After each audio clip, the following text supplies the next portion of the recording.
Imagine waking up tomorrow morning, right?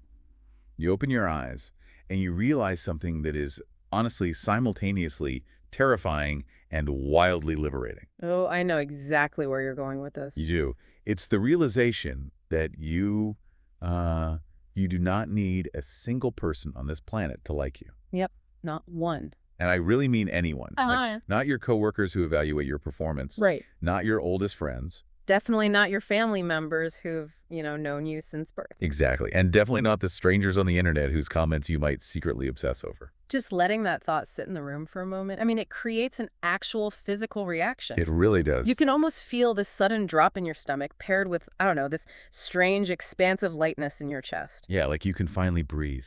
Because it goes against every single biological and social instinct we have cultivated as a species. It's massive. Just picture what your Tuesday looks like if you actually possess that mindset. Your Tuesday completely transformed. Right. You could state what you truly believe in a meeting without that immediate sinking panic of trying to read everyone's facial expressions. You wouldn't be doing that constant mental calculus. Exactly. You can make your life choices based entirely on your own internal compass, rather than twisting yourself into psychological knots, trying to, anticipate and satisfy everybody else. And maybe most profoundly, you would finally deeply understand that your past experiences, like every piece of baggage you've been dragging around for decades, they do not have to dictate a single thing you do today. And that tension right there, that tension between our past programming and our present freedom, is the exact radical philosophy we are unpacking in our deep dive today. Yeah, we are exploring the framework of Adlerian psychology, specifically as it's synthesized in the sources covering the courage to be disliked. And I think using the word radical is pretty deliberate here, right? Very deliberate. I mean, this is not a comfortable set of ideas. No, not at all. It challenges almost everything. Modern society, and even traditional mainstream psychology, tells us about how we're supposed to process our history. And how we navigate relationships. Right.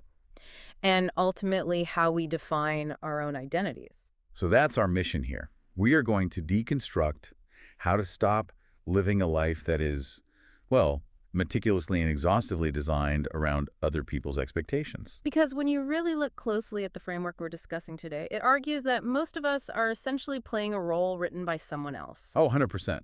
Like you take the corporate job because it gets immediate respect at dinner parties? Or you stay in a completely mediocre relationship because the societal stigma of being alone just feels heavier than the dissatisfaction of staying. You edit your personality in real time to avoid friction.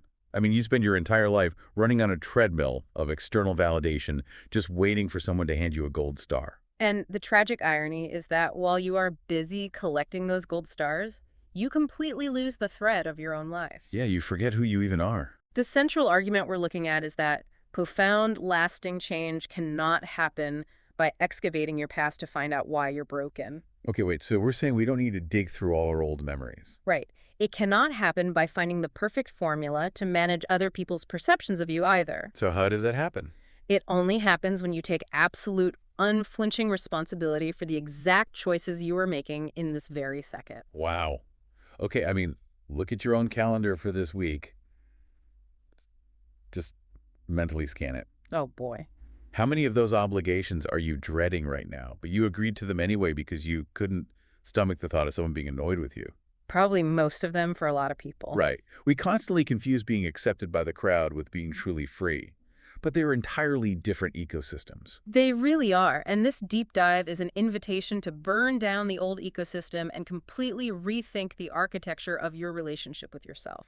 But to even begin constructing that new architecture, we have to look at the foundation we are currently standing on.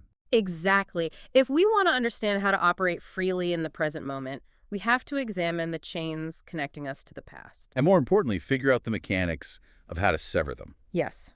So let's start with the premise that basically takes traditional psychology and throws it completely out the window. Okay, let's unpack this, because the claim is this: your past does not determine your future. Which sounds outrageous to a lot of people. Yeah. I mean, hold on. We all have a past.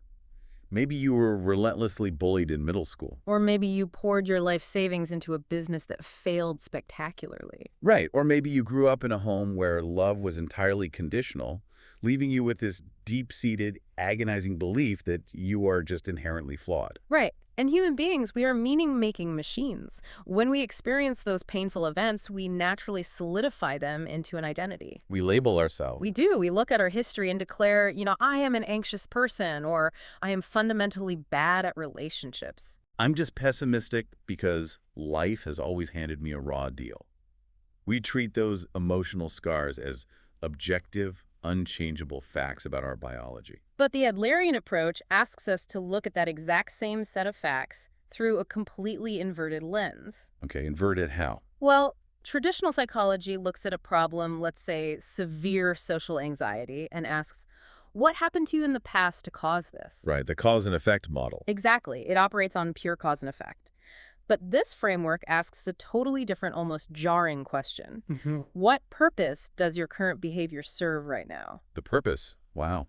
The magnitude of that shift in perspective cannot be overstated. It moves from etiology, which is the study of causation, to teleology, the study of purpose. Okay, let's make this tangible. Imagine someone who rarely leaves their apartment. Okay, a shut-in. Yeah, they avoid social gatherings, they don't date, they work remotely. And they explain this by saying, I isolate myself because I was severely bullied and humiliated when I was younger, and people are cruel. If I hear a friend say that, my immediate empathetic response is going to be, of course. That makes total sense. Right, you'd be like, you suffered a major trauma, and that past experience inflicted a wound that's causing your current isolation. That is the standard cause and effect model. The past event is the engine driving the present reality. But the teleological view intercepts that logic entirely, right? It does. It asks, is this intense isolation actually helping you achieve a specific goal today? Okay, I have to push back here, because this is where things get really thorny for a lot of people. I expect nothing less. Go ahead. I hear you, but telling someone their trauma is just a strategy sounds incredibly dismissive. It can definitely sound that way. Like if I tell my friend who has panic attacks that she's just using her trauma to serve a purpose, she's going to rightfully be furious with me. Oh, absolutely. How does this philosophy survive contact with real, visceral trauma? Are we honestly saying that painful experiences don't matter? This raises an incredibly important question, and it's the exact point where many people just throw their hands up and walk away from Adler's ideas. Which is fair. So let's be absolutely precise here. The argument is not that painful experiences don't matter. Of course they matter. Right. Abuse, neglect, bullying, systemic hardship. These are factual events that cause catastrophic real pain. This framework does not deny the reality of the wound at all. What it argues is that the past event itself does not dictate your future behavior. Okay, so what does dictate it? What dictates your present behavior is your interpretation of that past event and how you are unconsciously choosing to deploy it today. Let me see if I can translate this into how it feels on the ground. Okay. It sounds like you're saying our past trauma isn't this permanent, immovable, concrete block that we are chained to. Okay, I like where this is going. Instead, it's more like a cozy, heavily fortified protective shell that we have meticulously constructed around ourselves. Yes. And we're actively choosing to stay inside it because the shell is doing a really good job of keeping us safe right now. That is a brilliant analogy. The shell serves a highly specific, highly effective purpose. So going back to our person avoiding the outside world. Right. By staying inside that fortified shell of isolation, they are successfully achieving a massive psychological goal. They're guaranteeing that they will never, ever be embarrassed, rejected, or hurt by another human being today. Precisely. The isolation is not a passive symptom of a past event. It is an active, aggressive defense mechanism being deployed in the present to neutralize potential future threats. So the past isn't a life sentence. We are essentially using the memory of the pain to justify our current choice to never take a risk again. Exactly. And this introduces the concept of psychological safety, which is honestly incredibly uncomfortable to look at in the mirror. Let's apply this to professional ambition. Okay, let's do it. Say someone tells you, I can't write that book I've always talked about because my high school English teacher humiliated me in front of the class and told me I was a terrible writer. The traditional view is you have trauma from that teacher, so you have writer's block. The trauma is stopping you. But the teleological view asks us to look at the immense utility of that writer's block. Right. What happens if you actually sit down, write the book, put it out into the world, and everyone hates it? Oh, man. What if the critics agree with your high school teacher? That would be a devastating blow to your ego. But if you hold on to the trauma, if you tell yourself you can't write because of what happened years ago, What are you protecting? Oh, wow. I'm protecting my potential. Yes. If I never write the book, I never actually fail. I get to walk around for the rest of my life telling myself this incredibly comforting fictional story. You get to be the hero of what could have been. I get to say at dinner parties, I totally could have been a brilliant novelist if only that one teacher hadn't crushed my spirit. You get to preserve the illusion of your own greatness without ever having to test it against the harsh reality of the market. Exactly. You are preserving the belief of your own capability by ensuring it never sees the light of day. Failure is a sharp, acute, terrifying pain. But never trying, that just becomes a dull, manageable ache. It creates a perverse kind of psychological safety. We willingly trade the possibility of genuine success and fulfillment for the absolute ironclad guarantee that we won't be humiliated. That hits a little too close to home for a lot of us, I think. It really does. Yeah. I mean, think about the trap of waiting. We see this everywhere. Oh, constantly. You tell yourself, I'm going to finally launch that project next month. Next month arrives. Actually, I need to take a course on marketing first, so it's perfect. Then it becomes, I'll launch it after I save up for better equipment. Or I'll do it when I feel just 10% more confident. And before you know it, 5 years have evaporated. Yeah. The insidious part is that in your conscious mind, you genuinely believe you are just being prudent. You think you're being responsible, waiting for the circumstances to align in perfect harmony. But the hard truth this framework presents is that you are not waiting for the right time. You are actively, desperately protecting yourself from the uncertainty of action.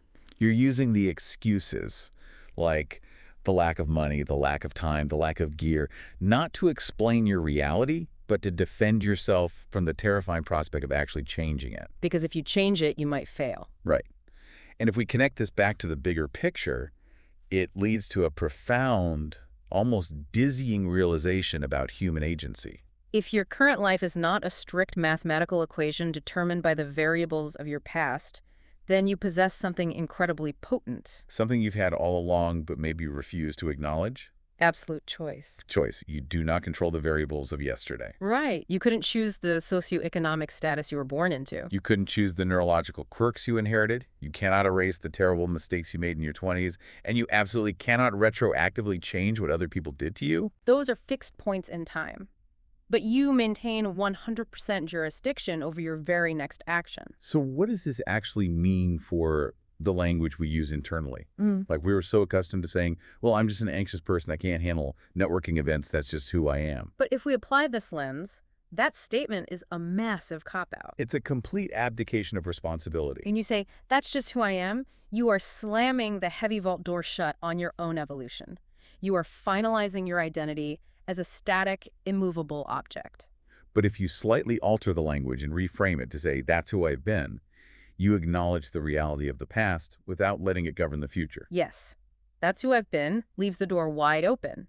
It means your identity is a fluid process, not a fixed destination. That's who I've been. I love that phrasing so much. It takes the heavy anchor of the past and melts it down into a compass for today. It's a really powerful tool. But okay, let's say we do this. Let's say we manage to accept that our past isn't what's holding us back. We stepped out of the cozy shell. Okay, we're out of the shell. Now what? If the past isn't the problem, what is? The framework points aggressively to the present moment. And specifically, it points to the source of practically all our daily torment, other human beings. Yes. The philosophy makes a sweeping, provocative claim. Virtually all human suffering stems from the social world. All of it. It stems entirely from our interpersonal relationships. It sounds like an exaggeration until you really interrogate your own stress. Try to find a stressor that doesn't involve another person's perception of you. Seriously, why do we obsess over what we wear to a party? Not for warmth, but because we know other people are evaluating us. Why do we feel that toxic, corrosive burn of jealousy? Because we are looking at someone else's vacation photos and contrasting them against our own living room. Why do we feel intellectually inferior at work? Because we are measuring our own output against a colleague's highlight reel. Even our deepest fears of failure, when you strip them down to the studs, it's rarely about the mechanical failure itself. No, it's about imagining the look of pity, or worse, the secret satisfaction, in someone else's eyes when we fall short. We are fundamentally biologically social creatures. Our nervous systems are wired to care about our standing in the tribe, because historically being exiled from the tribe meant death. So our emotional pain is inextricably tangled in the social web. To navigate this reality and to actually survive the crushing invisible weight of other people's expectations without retreating back into the shell, we need a mechanism. And this brings us to what I consider the most fiercely practical tool in this entire framework. It's called the separation of tasks. It is so practical. Here's where it gets really interesting, because the separation of tasks sounds so incredibly simple on paper, but executing it in real life feels like trying to rewrite your own DNA. Oh, it goes against every reflex we have. And the core rule is basically this. If you make a decision, that is your task. If your friend, your boss, or your mother absolutely hates your decision, that is their task. Exactly that. You are taking a mental Sharpie and drawing an impenetrable boundary between the variables you have jurisdiction over and the variables you do not. So it's about defining ownership. Yes. The fundamental mechanics of this rely on one diagnostic question. Who ultimately owns the outcome of this specific action? I want to paint a picture of how often we completely violate this boundary. We do it constantly. Let's say you make a massive life pivot. You decide to quit a stable, lucrative path in corporate law to open a small bakery. Huge decision. You make the choice. That's your task. Yeah. But what happens next? Oh, I know what happens next. You spend the next 3 months agonizing, losing sleep, running simulated arguments in the shower over whether your parents respect your choice. You agonize over a slightly passive-aggressive comment a former colleague left on your LinkedIn. You set a firm boundary with a friend who constantly drains your energy, and then you spend the entire weekend feeling physically sick with guilt because they reacted with anger.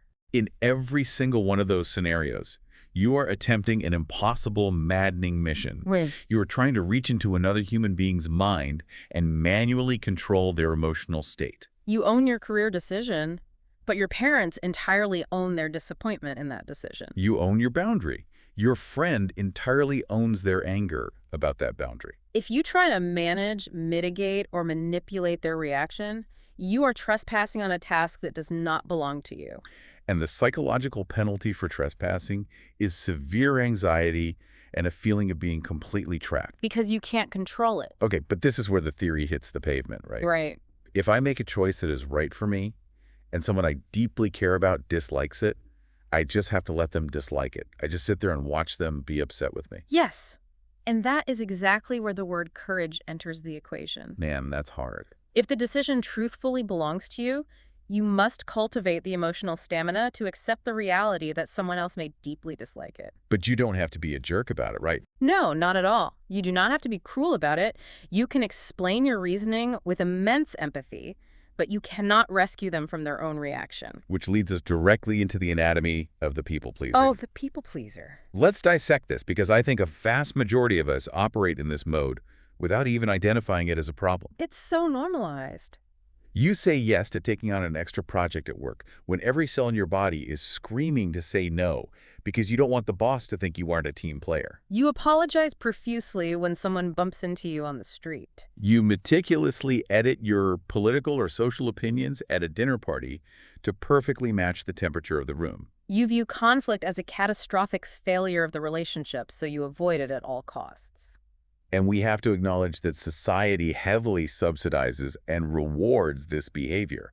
We label it positively. We call this person easygoing or agreeable or so incredibly kind. But the psychological analysis here ruthlessly dismantles that facade. It argues that this behavior is not actually kindness at all. It is an elaborate, self-serving form of self-protection. Wait, how is giving up my own needs to make someone else comfortable self-serving? Because of the hidden transaction taking place, why are you keeping everyone around you perfectly happy? So they liked me? Right. Because if everyone approves of you, you never have to feel the sting of rejection. You are purchasing your own emotional safety at the cost of your authenticity. Oh man, so I'm not being a good friend. I'm just desperate trying to buy insurance against their potential anger. Precisely. And look at the incredibly fragile foundation that kind of safety is built upon. It's totally precarious. If your internal equilibrium relies entirely on maintaining universal approval, you have created a state of absolute psychological dependence. You are outsourcing your emotional stability to the unpredictable, chaotic moods of other people. The moment one person withdraws their approval, a manager sends a terse email, a partner sighs heavily, a stranger leaves a single downvote, your entire emotional ecosystem goes into a tailspin. So how do we decouple from that? How do we break out of that hostage situation in our daily lives? There is a specific mental pivot that encapsulates this freedom. It is the ability to look at any interpersonal dynamic and genuinely think, I would prefer them to like me, but I do not need them to. I would prefer them to like me, but I don't need them to. That shifts the power dynamic completely. It gives you your autonomy back. It doesn't mean you turn into a cold, callous robot who just steamrolls over people's feelings. It just means their approval is a bonus, not the oxygen you require to breathe. Exactly. You can enjoy the warmth of a fire without needing to jump into it. Right. To truly understand the hazard of needing that external oxygen, we have to examine the human desire for recognition. The framework asks a piercing question about motivation. Which is? Are you doing the work because you find the work intrinsically valuable, or are you doing the work exclusively to harvest applause from the gallery? Let's look at a concrete example of how this plays out. Imagine two different people building startups. We'll call them person A and person B. Okay, two founders. Person A decides to build an app that helps people track their local water quality. They're fascinated by the data, they love the coding process, they genuinely care about the problem. Okay. And person B? Person B builds a tech company because they want to be featured on a 30 under 30 list. They want their former high school classmates to see them as a visionary founder. They want the title, the venture capital prestige, the recognition. Got it. Now, on day one, both founders look identical. They're both working 80-hour weeks. Right. They're both grinding. But what happens when the inevitable friction arrives? When the app launches, the market ignores it, the reviews are mediocre, and the initial traction flatlines. Person A is definitely bummed, but they look at the feedback, they dive back into the code, they pivot the feature set, and they keep going. Because their foundational goal was to solve the water quality problem. The puzzle itself still holds value. But person B doesn't just fail, they shatter. They might abandon the project entirely and spiral into a depression. And we have to ask why the reaction is so vastly different. It's because person B isn't actually building a piece of software. They're building an identity. They are constructing an entire personal identity that structurally requires continuous applause to remain standing. If you hand the remote control of your self-worth over to the crowd, you are building a skyscraper on a fault line. Because applause is the most volatile, unpredictable currency in human history. Especially now. With social media, absolutely. Today, the algorithm blesses you. Your video goes viral, millions of people are in your comments calling you a genius, and you feel like a god. Tomorrow, the algorithm tweaks a single line of code, the cultural zeitgeist shifts slightly to the left, and you are screaming into an empty void. Or even more dangerously, today you get a compliment, and tomorrow you say one slightly miscalibrated thing, the mob turns on you, and you are publicly humiliated. If your identity requires that IV drip of recognition, you will literally never experience a single day of peace. You are always just one bad comment away from a crisis. Which brings us to the natural, unavoidable consequence of living for that recognition. The comparison trap. Right. If you are constantly scanning the audience to see if they are clapping for you, you are inevitably going to start scanning the people standing on stage next to you to see if they are getting more applause than you.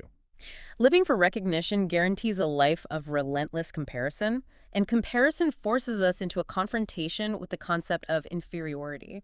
Okay, let's dive into inferiority because the framework takes another hard left turn here. It suggests that feeling inferior is not inherently a bad thing. Which goes against basically everything we're taught. Yeah, it goes against every self-help seminar that tells us we must eradicate all feelings of inadequacy and just love ourselves endlessly. It does challenge that narrative. But we have to make a vital distinction between a healthy, functional feeling of inferiority and a destructive one. Okay, what's the difference? An inferiority feeling, at its core, is nothing more than an objective recognition of a gap.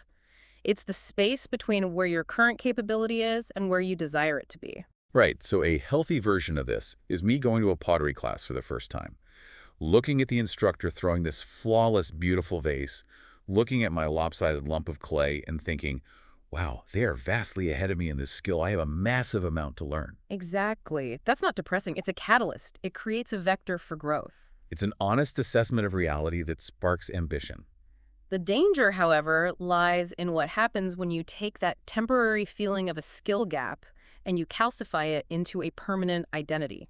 There's that calcification again. That is the transition from a feeling of inferiority to what Adler defined as an inferiority complex. That's the fatal shift. That's when the internal monologue morphs from they are ahead of me in this specific skill, so I need to practice, to they are inherently better than me, therefore I am fundamentally worthless and defective as a human being. Yes. The inferiority complex weaponizes the gap. It turns it into an excuse. It uses the distance not as motivation to walk forward, but as an impenetrable excuse to never take a step. You begin reciting a litany of perceived permanent deficits. I can't succeed in my career because I wasn't born with their natural charisma. I can't compete in this market because I don't have the Ivy League pedigree they have. I can't find a partner because I don't have the genetic luck of being conventionally attractive.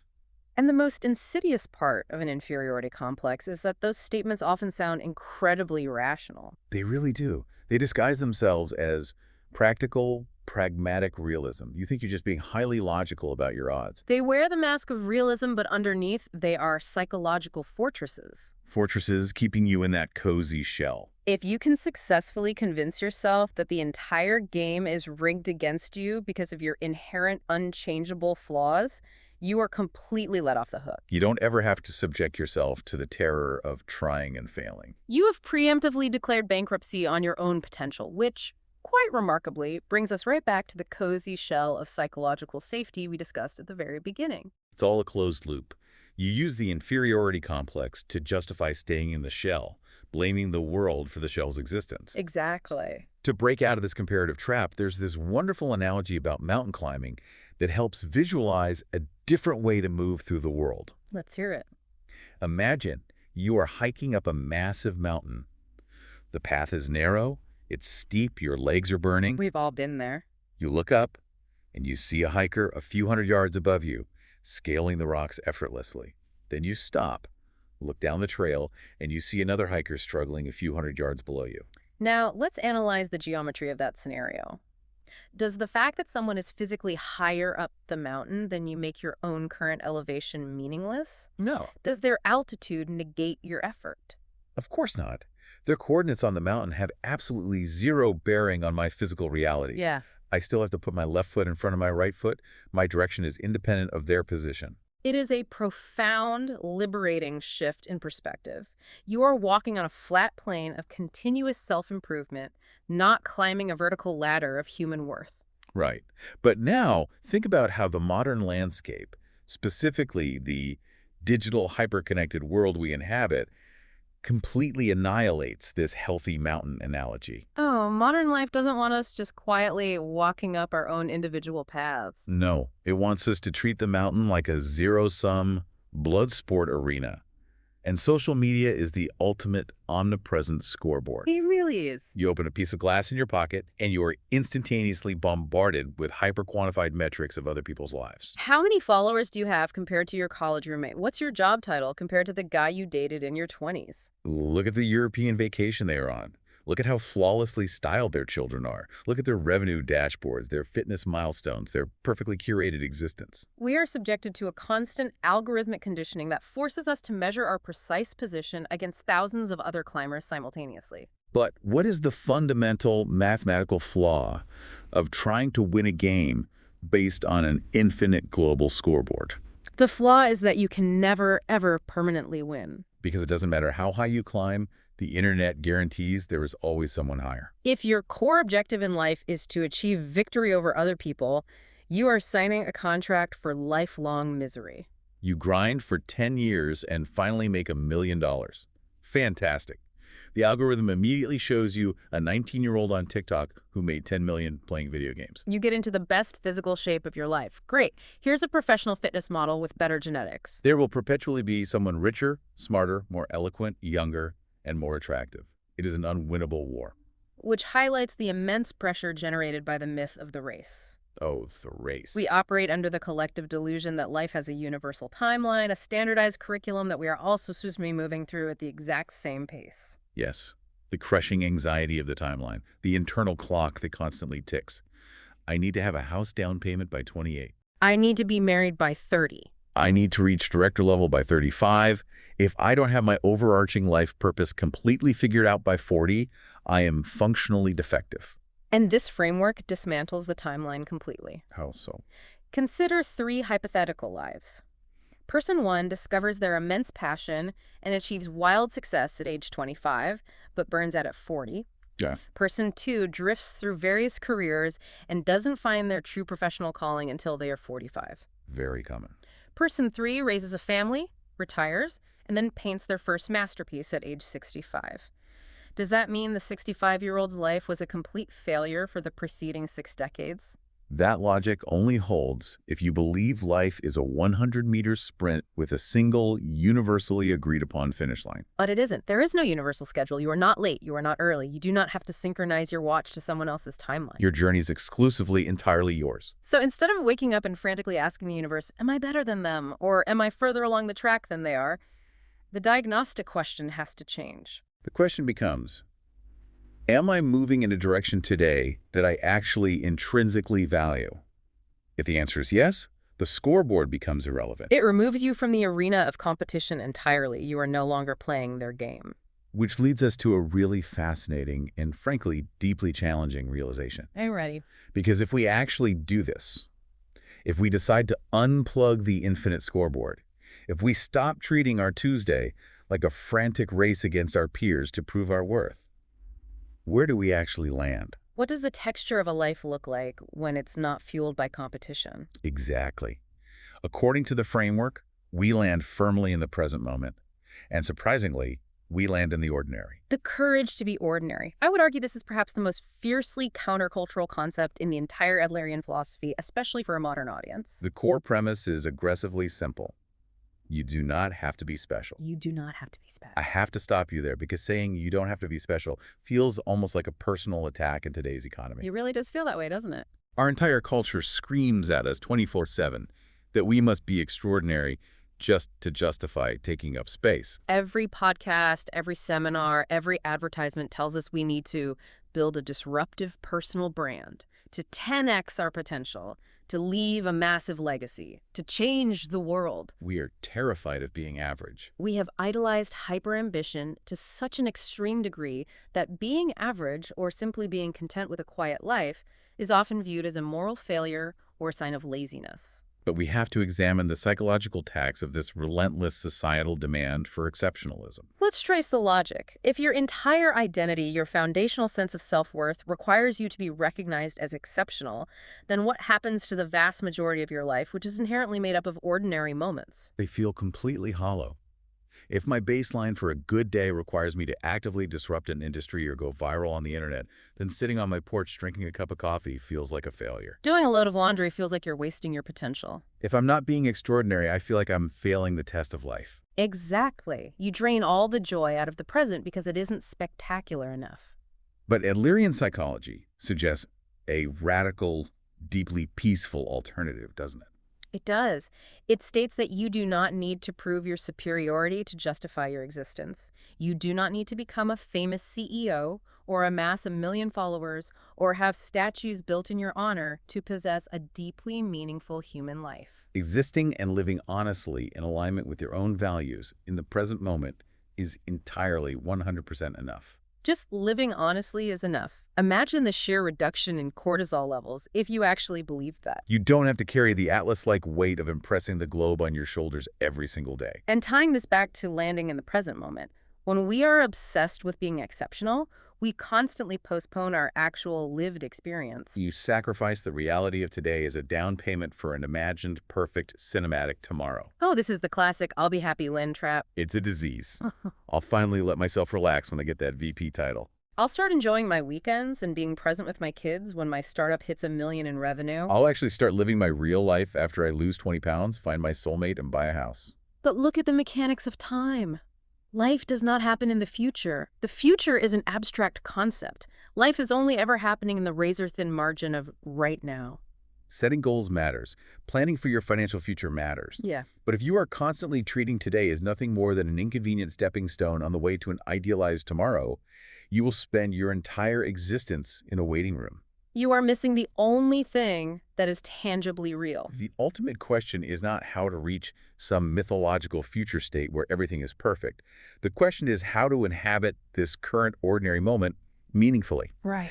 Okay, let's follow this logic all the way down. If we aren't chasing the high of external recognition and we've successfully abandoned the infinite social media scoreboard, and we are perfectly content being completely quietly ordinary in the present moment, a huge, glaring question naturally arises. Where does our joy actually come from? Exactly. If the fuel isn't applause, what powers the engine of a happy life? The framework provides a very clear, specific answer to this. True, sustainable happiness comes from contribution. Contribution. It is the deep, internal, unshakable feeling that you are useful, that your existence provides value, and that you are genuinely connected to a larger network of other people. Now, I want to clarify something immediately, because the moment modern high achievers hear the word contribution, we instinctively scale it up to an impossible, grandiose standard. We fall right back into the trap. We think contribution means quitting our jobs to start a global NGO, or inventing a patent that solves climate change, or pulling someone from a burning building. Right, we assume contribution must be spectacular and highly visible to count. But the philosophy emphasizes that true contribution can be, and often is, entirely invisible. It does not have to be dramatic. Doing your mundane, everyday accounting job with integrity so your team doesn't have to fix your errors, that is a contribution. A parent sitting down after a deeply exhausting day to patiently help their child navigate a math problem is quietly shaping the future of a human being. A friend who just sits on the couch and silently listens to someone grieving without trying to fix them is serving as an anchor, saving that person from crushing isolation. Just holding the elevator door and offering a genuine smile to a stressed stranger is a profound act of contribution. You don't always get to see the grand ripple effects of your actions, and you definitely don't get a brass plaque for them. Let's look at the psychological architecture of why this works. Adler calls this state of being community feeling. Community feeling. This is arguably the ultimate pinnacle of his psychological framework. It represents the massive foundational shift from treating life as a fierce competition to treating life as an act of participation. Competition versus participation. That's a fundamental rewiring of the brain. Think about the difference in your internal dialogue when you shift between those two modes. Okay, let's compare them. When you view life through the lens of competition, you walk into a room, scan the people around you, and your brain asks, how do I rank compared to them? Who is the threat to my status? Who can I leverage to get higher? You view everyone as a rival in a zero-sum game. But when you successfully shift to a mindset of participation, the tension dissolves. You view the people in the room as fellow human beings walking their own paths. Your internal dialogue changes entirely to what can I learn from them? How can I be useful to this group right now? You are no longer agonizing over whether people are praising you. You are focused on whether you are providing value to the community. But to participate healthily in a community, we have to talk about a very specific, thorny type of courage. Oh, yes. Because you can't just be a passive doormat, bleeding yourself dry, giving all your time and energy to everyone all the time. That's just a recipe for deep resentment. The framework highlights that to truly be free and to contribute authentically without burning out, you have to embrace the absolute power of the word no. Yes, this is crucial. Freedom absolutely requires the architecture of boundaries. We established earlier in the separation of tasks that you cannot control other people's actions. You can communicate with them, you can try to persuade them, you can offer them guidance, but their final choices are sovereign. And the flip side of that coin is that you must ruthlessly retain control over your own choices. But saying no can feel so incredibly dangerous, especially if you're a recovering people pleaser. When your boss asks you to work the weekend or a family member demands your time, and you say, no, I don't have the capacity for that right now, or no, I fundamentally disagree with this direction, you are stepping directly into the line of fire. You are risking their approval, they might get angry, they might think you're selfish, they might be deeply disappointed in you. That is precisely why it requires genuine courage. The friction is real. But consider the psychological cost of the alternative. Every single time you say yes to a request, purely out of the fear of someone else's emotional reaction, you are taking a small, vital piece of your own autonomy and handing it over to them. You are actively shrinking your own life in order to manage their emotions. And the goal here isn't to walk around being hyper-contrarian, saying no to every request just to prove you're an independent rebel. Right. The goal is to make your yes actually mean something. Because a genuine, authentic, full-hearted yes structurally requires the ability to comfortably say no. If you literally cannot bring yourself to say no, then your yes means nothing. It's not a choice, it's just a survival reflex born out of fear. Which brings us to the inevitable, perhaps intimidating climax of this entire philosophy. Let's play this out. If you actually commit to living this way, if you focus on invisible, quiet contributions, if you strictly and mercilessly separate your tasks from the tasks of others, If you set firm boundaries to protect your time, if you step off the competitive scoreboard of modern life, and you consistently prioritize your own internal values over the applause of the crowd, you are going to upset people. you absolutely will. There is zero doubt about it. You will disrupt the system. Living authentically guarantees friction. You will disturb the status quo of your relationships. Which is the absolute heart of the framework we are examining. The ultimate question is, what happens if you live honestly, and as a direct, undeniable result, someone deeply dislikes you? What happens? The framework gives a very blunt, unromantic answer. You survive. That's it. You survive. The sky doesn't fall. It sounds overly simplistic, but internalizing that truth is a profound realization. Someone might harshly criticize your career choices. A relative might deeply misunderstand your intentions. A friend might even choose to exit your life entirely because they refuse to respect the new boundaries you've established. And yes, that hurts. Rejection is a visceral, painful human experience. But this is a massive tectonic shift in perspective. Pain and discomfort are not evidence that you made the wrong decision. Exactly. Discomfort is not a sign of failure. It is not an alarm bell telling you to retreat back into the shell. It is simply the unavoidable price of admission for authenticity. I want to strip away all the abstract theory for a second and bring this right into your living room. The framework poses a series of rapid-fire, intensely soul-searching questions to test your own reliance on approval. Let's hear them. I want you to genuinely, honestly answer these in your own head right now. If you knew with 100% certainty that nobody could ever see your achievements, no awards, no promotions, no public praise, no one ever knowing what you did, what would you still desperately want to do with your time? That's a powerful one. Here's the second one. If the entire architecture of social media completely disappeared tomorrow at noon, no feeds, no likes, no followers, no broadcasting your life, what would you actually value in the quiet moments of your day-to-day life? It strips it all away. And most importantly, if you knew for a fact that certain people in your life would dislike you no matter what you did, if their disapproval was a mathematical guarantee, what would you finally have the courage to do today? Those questions are designed to act as a centrifuge. They spin away the audience. They strip away the external gaze to reveal the core of the life you might be actively avoiding out of a fear of judgment. And this clarifies the true ultimate meaning of the concept of the courage to be disliked. Right, because it's vital to note that this is not a manual on how to be a jerk. Not at all. It is not an instruction to become rude or antisocial or to deliberately antagonize the people around you just to prove you are free. The core message is much deeper.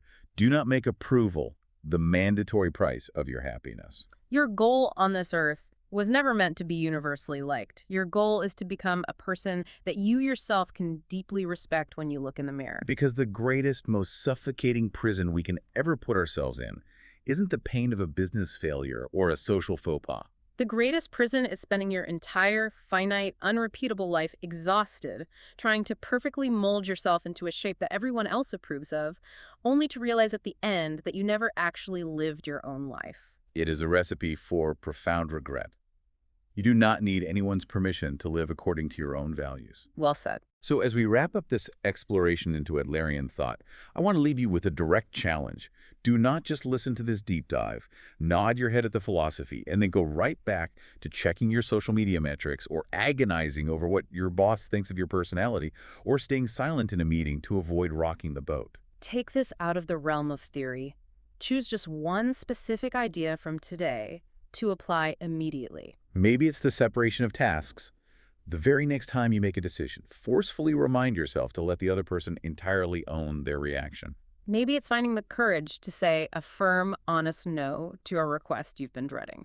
Or maybe it's just letting go of the exhausting need to be exceptional today and allowing yourself the quiet, radical peace of just being ordinary.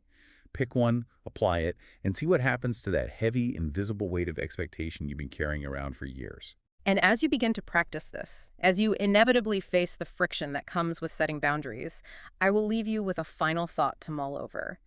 Think about the specific people whose disapproval you fear the absolute most right now, the ones whose judgment keeps you up at night. What if they're also secretly trapped in their own exhaustion, constantly trying to please others and maintain an impossible image? If you can finally find the courage to be disliked, your visible, unapologetic authenticity might not just free you. It might just be the exact catalyst they need to see in order to grant themselves permission to finally be free too.